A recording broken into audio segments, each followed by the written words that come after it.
Hello everyone, welcome back to another video. Today on the bench I have another Hamilton 992. This time it's a Model 2 from 1923. One of the first things I saw on this watch was the fourth wheel's upper jewel.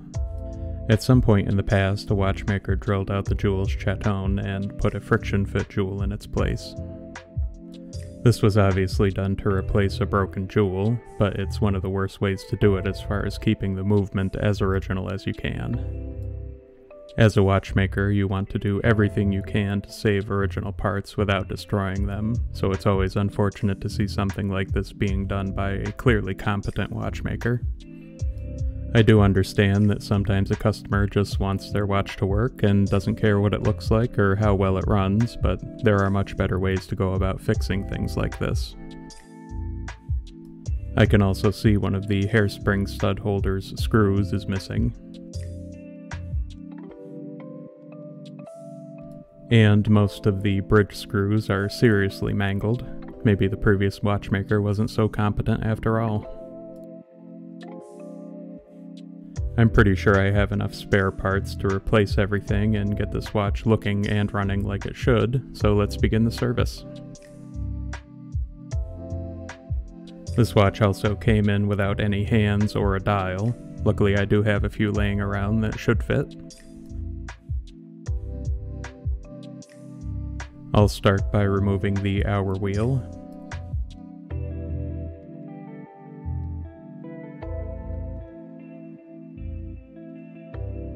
It's in pretty good shape.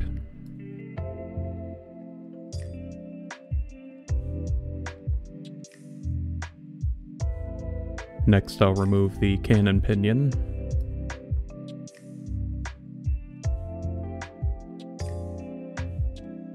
It looks good as well. The minute wheel looks fine.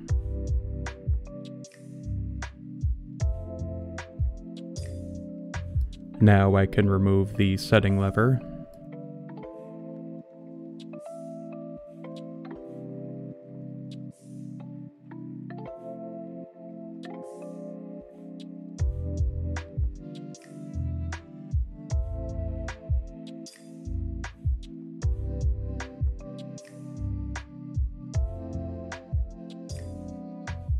And the clutch spring.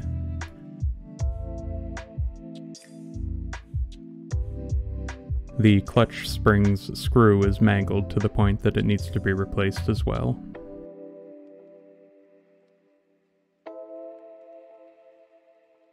Finally, the intermediate wheels can be removed, finishing off the dial side disassembly.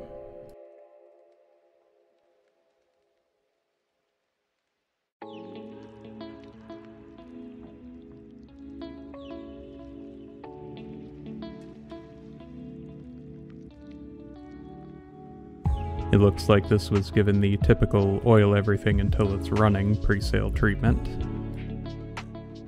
The wheels look like they're in good shape though.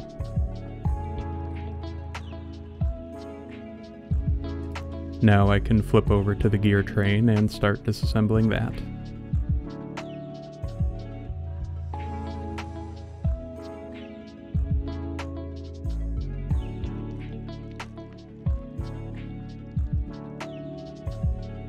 I'll start with the balance assembly.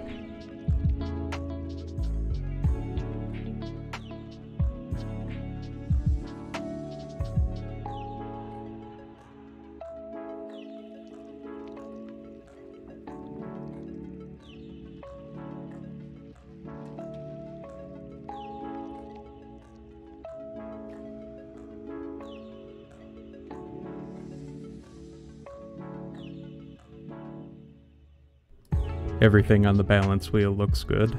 The pivots are a little dirty, but they should clean up just fine. Next is the pallet fork bridge, followed by the pallet fork.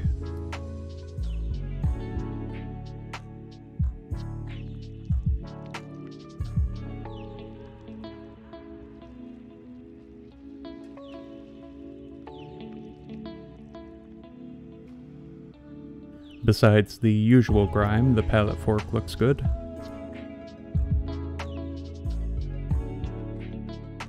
Before I remove the ratchet wheel, let's see if there's any play in the barrel arbor.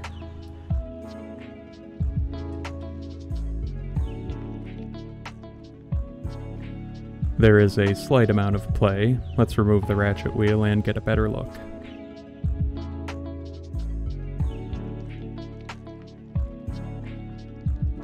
There's a bit of excess oil, but the ratchet wheel looks great. There's a slight witness mark on the underside, which is another sign pointing to a worn arbor hole.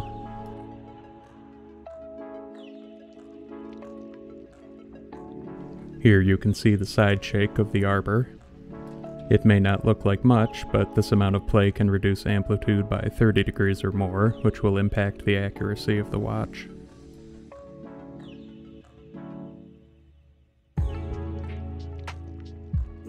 The crown wheel also has some play to it. This won't affect the performance of the watch, but can create excessive wear on the ratchet and crown wheels.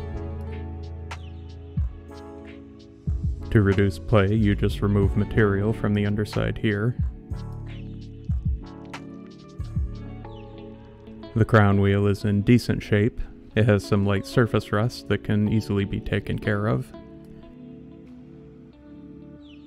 Now I will unscrew the bridges and inspect the gears and jewels.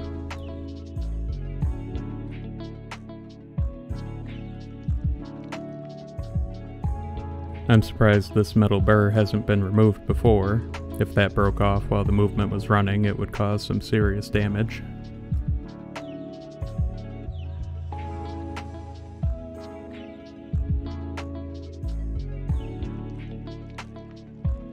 That fourth wheel jewel is quite an eyesore. I'll be glad once I replace it. You can see where a spot of oil sat on the second wheel and ate away at the plating. Unfortunately, that's permanent. The fourth wheel's extended pivot is slightly bent. I should be able to fix that without too much trouble. The clutch system looks great.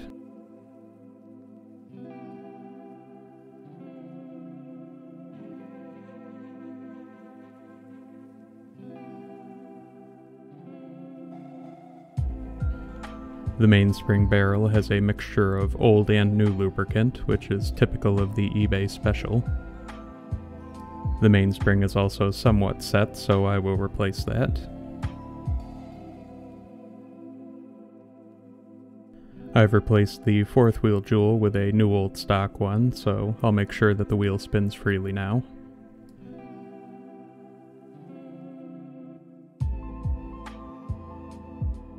And that looks just about as good as it gets. That's the watch fully disassembled and repaired, so I'll be back once it's cleaned and ready to go. And here's the watch, cleaned and running like new. To reiterate, I replaced the fourth wheel's upper jewel. I also replaced all of the bridge screws, as the old ones were severely mangled, as well as the missing hairspring stud holder's screw. I reduced the end shake of the crown wheel and closed the arbor hole up a bit. I also treated the escape and balance wheel's capstones with Epilam, as well as the escape wheel and pallet stones. I did do a little bit of poising on this watch to get the delta under 10 seconds a day. I managed to get it to under 8 across all 6 positions with a even +4 -4 second per day maximum variance. To put that in perspective, the COSC standard is a delta of 10 with a maximum variation of -4 to +6 seconds across 5 positions. Rolex watches usually have a delta of 8 to 10 seconds per day, so this 100-year-old pocket watch is now running as good or even better than a modern Rolex.